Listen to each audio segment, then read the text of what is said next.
Luego de la aprobación de la reforma tributaria en el Congreso de la República, que a propósito sucedió en tiempo récord, todos queremos entender cómo impactará nuestro bolsillo. Habrá una disminución de intereses en multas de tránsito, exención de impuestos a restaurantes y bares y se ampliará el ingreso solidario para las familias vulnerables. Lidis, usted nos tiene la información clara y aquí nos lo cuenta. Adelante.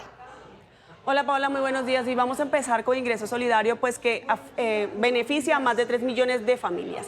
¿Qué va a pasar con Ingreso Solidario de acuerdo con lo aprobado anoche? Pues que se extiende hasta diciembre de 2022, una noticia que estaban esperando muchísimas familias colombianas. Actualmente el subsidio es de 160.000 pesos mensuales. ¿Qué va a pasar a partir de julio del próximo año? Pues bien, este subsidio dependerá del número de integrantes de la familia y recuerden que deben estar registrados en el SISBEN 4.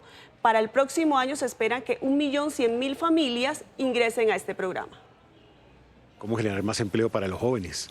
¿Cómo lograr una matrícula cero, gratuita, para la educación superior universitaria en instituciones oficiales para la juventud más vulnerable? ¿Cómo atender una renta básica de emergencia a las familias más vulnerables? Y miren, en la reforma tributaria aprobada anoche, el subsidio a la nómina quedó incluido como retroactivo entre mayo a diciembre de este año. ¿Qué pasa con el subsidio a la nómina? Recordemos que paga un 40% del salario mínimo si el trabajador es hombre, es decir, unos 363.000 pesos. ¿Qué pasa si la trabajadora pues es mujer? Se le da un 50% del salario mínimo, es decir, 454.000 pesos. Recordemos que este es un subsidio que se le da a la empresa. ¿Qué más quedó incluido en la reforma tributaria?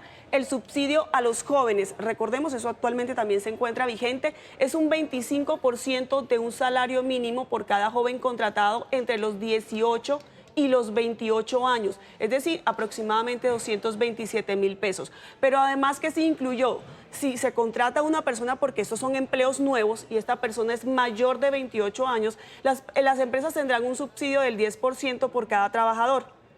Si es hombre, es decir, unos 90.000 pesos.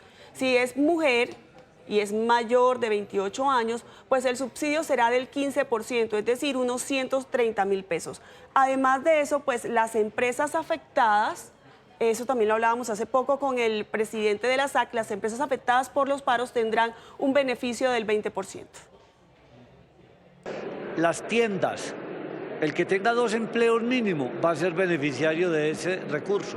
Por supuesto, si su facturación rebajó producto de la pandemia. Y aquí en esta reforma también hay un artículo para aquellas empresas que disminuyeron su facturación por el paro y por los bloqueos, se les va a dar un 20% adicional de un salario mínimo cada mes, comparado, agregado, digámoslo, al PAEF, que era el otro subsidio. Que también quedó incluido en este documento de la reforma tributaria, y es que las personas que se pongan al día en multas de tránsito pues tendrán unos beneficios. ¿Cuáles? Por ejemplo, no pagarán los intereses de esas multas de tránsito. Ahora, ¿de qué depende esto? Pues esto depende del plazo en el que paguen estas multas. Por ejemplo, si lo pagan entre el primer mes y el cuarto, después de entrada en vigencia de la ley, solo pagarán el 80%. Si lo pagan desde el mes número 4 al 8, pagarán el 90% de la multa, y si pagan entre el mes 8 al 12, pues pagarán completamente la multa, pero recuerden que esto es sin intereses. Pasemos ahora a la reforma tributaria con el tema del día sin IVA, pues el ministro confirmó que serán 3 días sin IVA como se ha venido realizando, y se podrá pagar en efectivo porque recuerden que antes este mecanismo solamente se utilizaba o se podría utilizar con temas solamente electrónicos como tarjetas de crédito.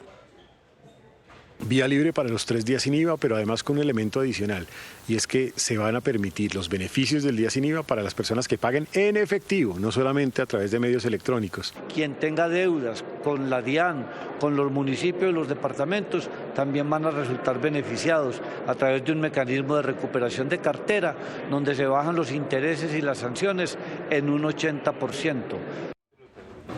Terminemos entonces con otros temas súper importantes que fueron incluidos en la reforma tributaria. Ya dijimos que el día sin IVA para restaurantes y bares, pues habrá una exención de IVA e impoconsumo. Este se extenderá hasta 2022. Recordemos que 700.000 jóvenes podrían beneficiarse con la matrícula cero. Estos son jóvenes de estratos 1, 2 y 3. El gobierno estaría pagando la matrícula de esos jóvenes. Y finalmente, en sistemas de transporte masivo que han tenido bastante problema tanto con pandemia, pues con los paros, pues habrá 1 billón de pesos para ellos y se les financiará el 50% del déficit operacional. Información de economía aquí en Noticias RCN.